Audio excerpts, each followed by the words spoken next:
आखिर कौन जीतेगा अगर हो जाए इन तीनों योद्धाओं में महायुद्ध। जैसे कि हम सभी जानते हैं कि राम, परशुराम और श्री कृष्ण यह तीनों ही भगवान विष्णु के अवतार हैं और इन तीनों की शक्तियां बहुत ही अद्भुत और बेमिसाल है। लेकिन अगर इन तीनों का आपस में लड़ाया जाए तो ने इनमें से सर्वशक्तिमान होगा और किसकी शक्ति अधिक प्रबल होगी।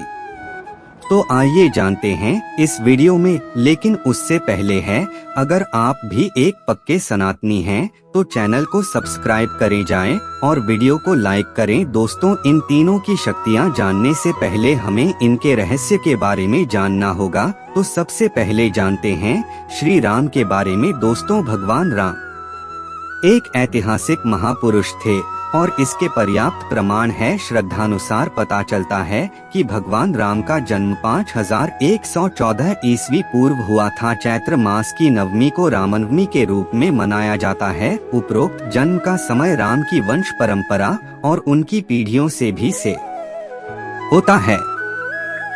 अयोध्या के इतिहास और अयोध्या की वंशावली से भी यह सिद्ध होता है।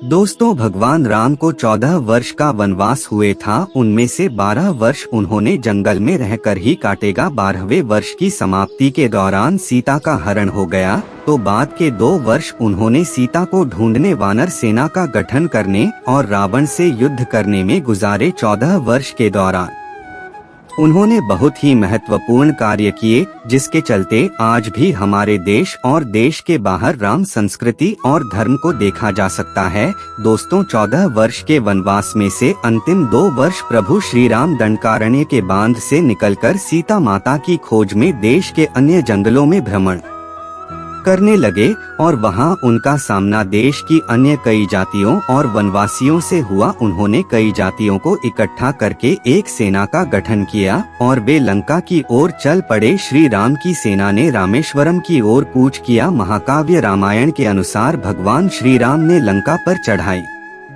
करने के पहले यहाँ भगवान शिव की पूजा की थी।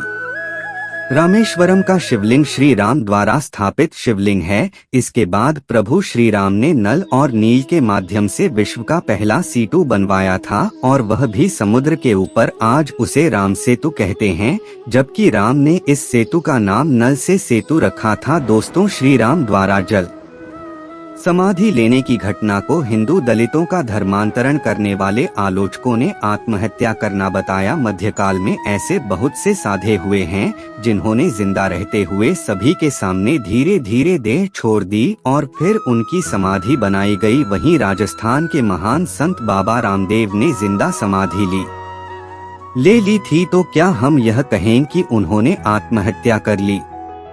दरअसल अयोध्या आगमन के बाद राम ने कई वर्षों तक अयोध्या का राजपाट संभाला और इसके बाद गुरु वशिष्ठ व ब्रह्मा ने उनको संसार से मुक्त हो जाने का आदेश दिया। एक घटना के बाद उन्होंने जल समाधि ले ली थी। दोस्तों, सरयू नदी में श्री राम ने जल समाधि ले ली थी।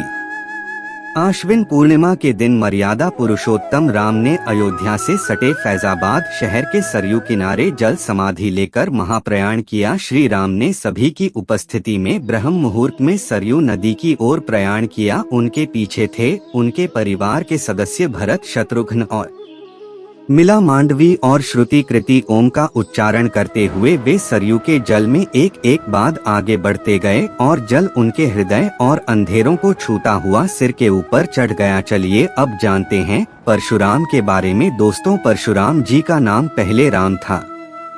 उनके 4 भाई थे, बसमान व सुषेण, वस्तु और विश्वास। व राम ने शिव जी की तपस्या की तो शिव जी ने उन्हें अजय होने के लिए एक फंसा दिया था। इसके बाद ही राम का नाम परशुराम हो गया। दोस्तों, राजा जनक की सभा में जब श्री राम ने शिवजी का धनुष तोड़ दिया था तो परशुराम यह समाचार सुनकर वहां उपस्थित हो गए थे और क्रोध करने लगे थे। उनका लक्ष्मण जी से वाद विवाद हुआ और फिर जब उन्हें पता चला कि प्रभु श्री राम तो स्वयं विष्णु ही है, तो उन्होंने उनके पास का धनुष उन्हें उपहार स्वरूप दे दिया। दोस्तों, द्वापर युग में पद्मावत राज्य में इंडिया नदी के तट पर भगवान परशुराम निवास करते थे। जरासंध के आक्रमण के दौरान बलराम और श्री कृष्ण ने दक्षिण से सहायता हेतु दक्षिण प्रदेश की यात्रा की। दावों से विचार विमर्श कर श्री कृष्ण ने निर्णय लिया कि सबसे पहले परशुराम जी से मिला जाए। कई नदियों और जंगल को पार करने के बाद दोनों परशुराम जी के आश्रम पहुंच गए। आश्रम के प्रदेश द्वार पर भृगु श्रेष्ठ परशुराम और सांदीपनी उनके स्वागत के लिए खड़े थे। दोनों ने श्री कृष्ण और दाऊद को गले लगा लिया। आश्रम में परशुराम ने सभी को भला आहार खिलाया और सभी के रोकने और विश्राम करने की व्यवस्था की और बाद में उचित समय पर श्री कृष्ण को सुदर्शन की दीक्षा देकर उन्हें सुदर्शन चक्र दिया था। दोस्तों, सतयुग में जब एक बार गणेश जी ने परशुराम को शिव दर्शन से रोक लिया तो रोस्ट परशुराम ने उन पर वर्षों से प्रहार कर दिया, जिससे गणेश का एक दांत नष्ट हो गया और वे एक दंत कहलाए। आयोग में जनक, दशरथ आदि राजाओं का उन्होंने समुचित सम्मान किया। सीता स्वयंवर में श्री राम का अभिनंदन किया। द्वापर में उन्होंने गौरव सभा में कृष्ण का समर्थन किया और इससे पहले उन्होंने श्री कृष्ण को सुदर्शन चक्र उपलब्ध करवाया था। द्वापर में उन्होंने ही असत्य वाचन करने के दंड स्वरूप गांड को सारी विद्या विस्मृत हो जाने का श्राप दिया था। उन्होंने भीष्म, द्रोण, कर्ण को शस्त्र विद्या प्रदान की थी। इस तरह परशुराम के अनेक किस्से हैं। चलिए अब जानते हैं कृष्ण के बारे में। होंगे दोस्तों, गति 112 ईसा पूर्व हुए। भगवान श्री कृष्ण एक राजनीतिक, आध्यात्मिक और योद्धा ही नहीं थे, वे हर तरह की विद्याओं में पारंगत थे। भगवान श्री कृष्ण से धर्म का एक नया रूप और संघर्ष शुरू होता है। श्री कृष्ण ने धर्म, राजनीति, समाज और नीति नियमों का व्यवसायीकरण कारण किया था। कहते हैं कि भगवान श्री कृष्ण की देह कोमल अर्थात लड़कियों के समान मृदु थी, लेकिन युद्ध के समय उनकी देह विस्तृत और कठोर हो जाती थी। जनश्रुति अनुसार ऐसा माना जाता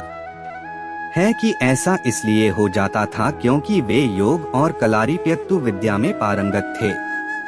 इसका मतलब यह कि श्री कृष्ण अपनी देह को किसी भी प्रकार का बनाना जानते थे, इसीलिए स्त्रियों के समान दिखने वाला उनका कोमल शरीर युद्ध के समय अत्यंत ही कठोर दिखाई देने लगता था। यही गुणगान और द्रौपदी के शरीर में भी था। दोस्तों, भगवान कृष्ण ने गुजरात के समुद्री तट पर अपने पूर्वजों की भूमि पर एक भव्य नगर का निर्माण किया था। कुछ विद्वान कहते हैं कि उन्होंने पहले से गुजार बड़ी कुशास्थली को फिर से निर्मित करवाया था। माना जाता है कि भगवान श्री कृष्ण अंतिम वर्षों को छोड़कर कभी भी द्वारिका में 6 महीने से ज्यादा नहीं रहे हैं। जो भी हो, श्री कृष्ण की इस नगरी को विश्वकर्मा और मय दानव ने मिलकर बनाया था। विश्वकर्मा देवताओं के और मैदान दानव असुरों के इंजीनियर थे। दोनों ही राम के काल में भी थे। इतिहासकार मानते हैं कि द्वारिका जल में डूबने से पहले नष्ट की गई थी।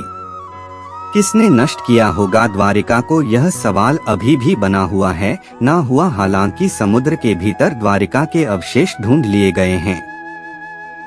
वहाँ उस समय के जो बदन मिले हैं वो 1528 ईसा पूर्व से 3000 ईसा पूर्व के बताए जाते हैं।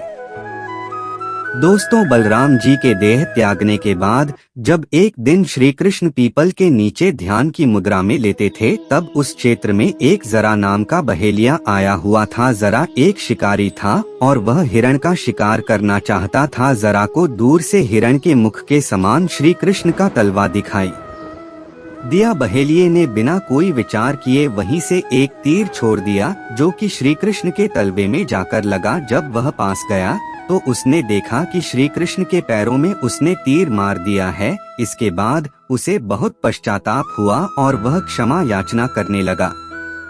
तब श्री कृष्ण ने बहेलिये से कहा कि जरा तू डर मत, तूने मेरे मन का काम किया है, अब तू मेरी आज्ञा से स्वर्ग लोक प्राप्त करेगा।